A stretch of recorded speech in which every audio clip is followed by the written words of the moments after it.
Kita sampai pada minggu ketiga Februari 2022. Dan inilah suara gembala dari Lembah Pujian Denpasar. Kita melihat tema kita adalah Surrender to the King. Banyak orang tidak mengerti bahwa Tuhan adalah Raja Sorgawi yang berkuasa atas alam semesta.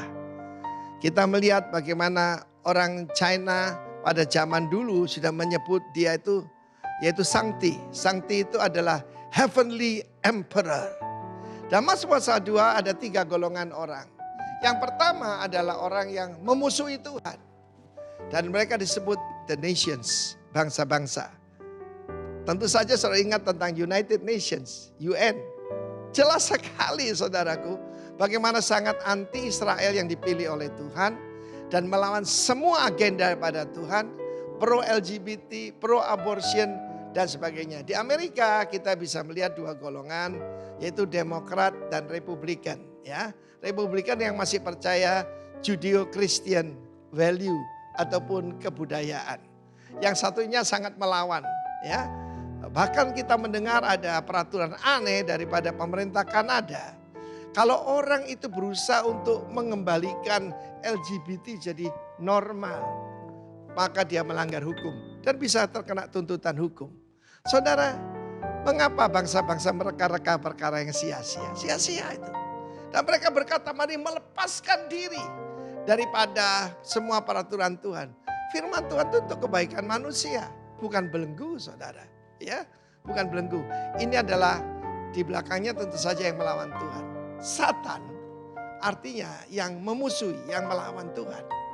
Lalu ada golongan yang kedua. Yang golongan kedua ini ketika Tuhan sudah menetapkan rajanya dilantik di Zion. Ya, Zion saudaraku Yerusalem ya. Bukan yaitu Washington DC, juga bukan Paris, ya, bukan juga di negara-negara lain saudaraku. Ini bicara tentang Kristus yang diurapi, the anointed one, Mesias yang dilantik jadi raja. Anakku, putraku, aku telah memperanakkan engkau.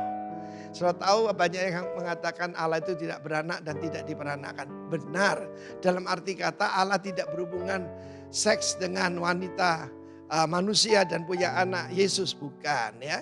Ini diputrakan itu putra mahkota saudara ya.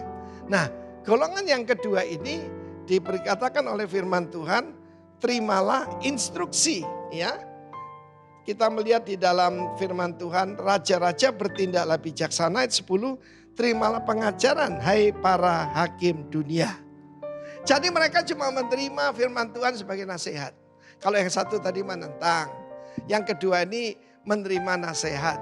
Cuma sebagai nasihat, tetapi bukan sebagai undang-undang. Kita harus mengerti dalam kerajaan, perkataan raja adalah undang-undang. Selalu diikuti oleh juru tulis di belakangnya.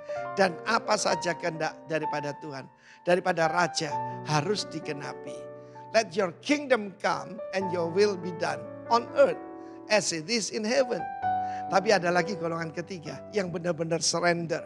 Yaitu ayat selanjutnya ya, beribadah kepada Tuhan. Ya, worship. Orang yang menyembah, serve the Lord with fear, rejoice with trembling. Ya, dan mencium kakinya. Cium kakinya dengan gemetar. Supaya jangan murka dan kamu binasa di jalan. Sebab mudah sekali murkanya menyala. Tetapi berbahagialah semua orang yang berlindung padanya. Tuhan Yesus adalah Raja yang tidak bisa dipermainkan. God is not to be mocked. Tuhan tidak bisa dilecehkan.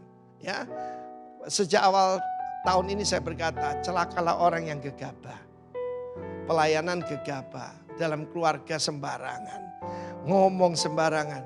Waduh saudaraku berbahaya. Ciumlah kakinya. Saudaraku, cium kaki itu tanda apa? Surrender. Minggu yang lalu kita bicara tentang satu kunci luar biasa, itu surrender. Jadi jangan jadi musuhnya Tuhan. Jangan cuma terima nasihat, terima instruksi, tetapi mencium kakinya. Tuhan memberkati.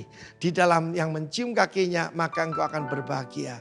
Sebab kita minta perlindungan. Seperti Ruth kepada Boaz. Dan sebagai kita kepada sang raja kita. Tuhan memberkati kita. Amin.